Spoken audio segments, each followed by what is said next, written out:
In today's video, we're going to cover what TAM scraping is, how you could do this, and then why it could make you money. So first off, what does TAM stand for? It stands for Total Addressable Market. And your total addressable market includes people that could potentially buy your product or your service. Now, if people meet a certain type of criteria, such as an industry they're in, geography the company or the prospect lives in, or even what pain points they have, they would be considered a potential prospect. Now, you might have TAM lists for clients, partners, or even investors. And the reason why it's important to start with scraping your TAM initially is because you're going to have a single source of truth.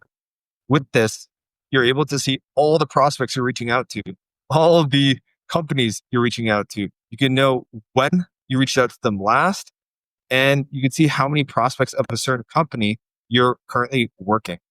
If you want to know how many people at any time might be within your TAM, you could use resources such as IBISWorld, Gartner, and Statista. Additionally, you could use the US Census Bureau data and Bureau of Labor Statistics to get additional data. If that's too hard, just go on ChatGPT and they might be able to have that data for you. Now, once you have an idea of how many people are within your TAM and you eventually scrape this list, you could go to a database such as ZoomInfo, Apollo, Leads, D7. You could do some custom scraping. You might want to segment your list a little bit further to put them into groups, such as you could group them up by seniority, such as if they're a C-suite executive, if they're a vice president, a director, a manager. You'd also classify them by what department they might be in. So whether they might be in sales, marketing, operations, IT, HR.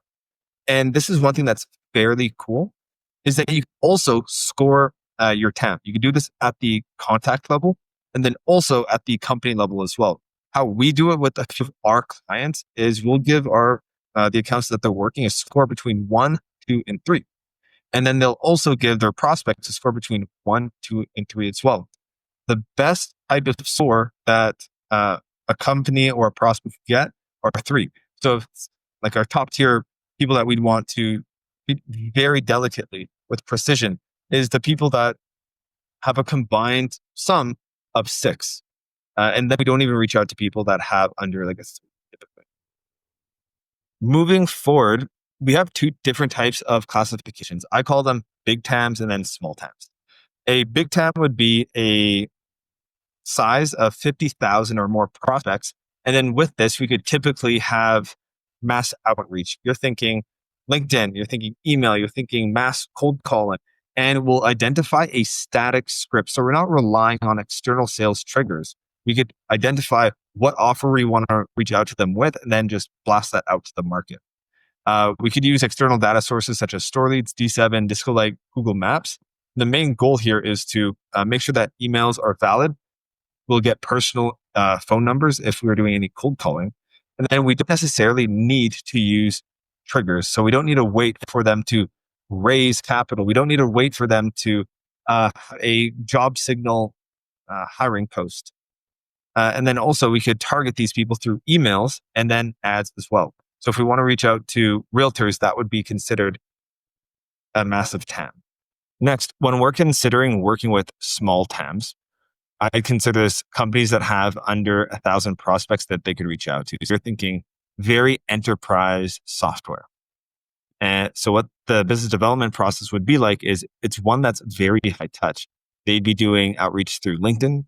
They'd be trying to get conference data. They'd be trying to network and find people that they have mutual connections with to set up introductions. They might use LinkedIn, email, phone, and also for this type of TAM as well, gifting works extremely well too, because the value per prospect that you do have in your TAM is massive. Additionally, if you make mistakes in this outreach, it could be costly if you have a small market. If you're working with a mass scale industry like realtors, it's very forgiving if you do make a mistake.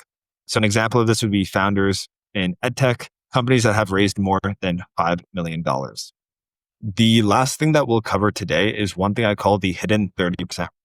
So to cover this in a story, I recently tried to find all the owners of PNC auto insurance brokerages. And in the States, it says that there are something like 30,000 brokerages.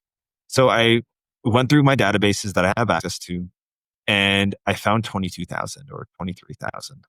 And I was thinking, how good could that data be? Like that remaining 7 to 8,000.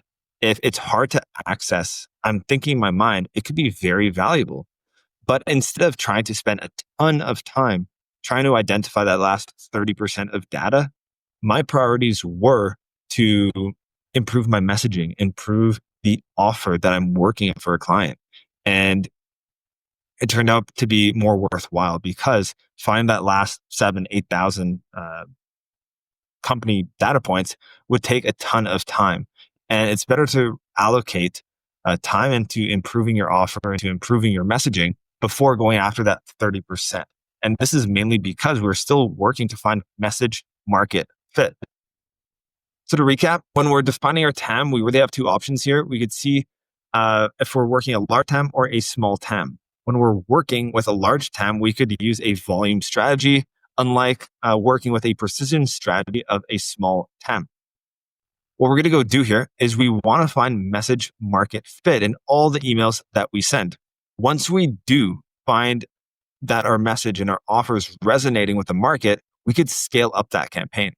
If we already found 70% of the data and we found message market fit and it's resonating with our prospects, it makes sense to go after that final 30%. However, if we don't have positive responses coming inside our inboxes, people saying, yes, I want to meet with you, then it means that we need to recraft our offer and find what would actually excite people to jump on the call with us. So this is a high level overview of what we covered today. If you have any questions, feel free to comment below and then subscribe. I'll see you on the next video. Bye.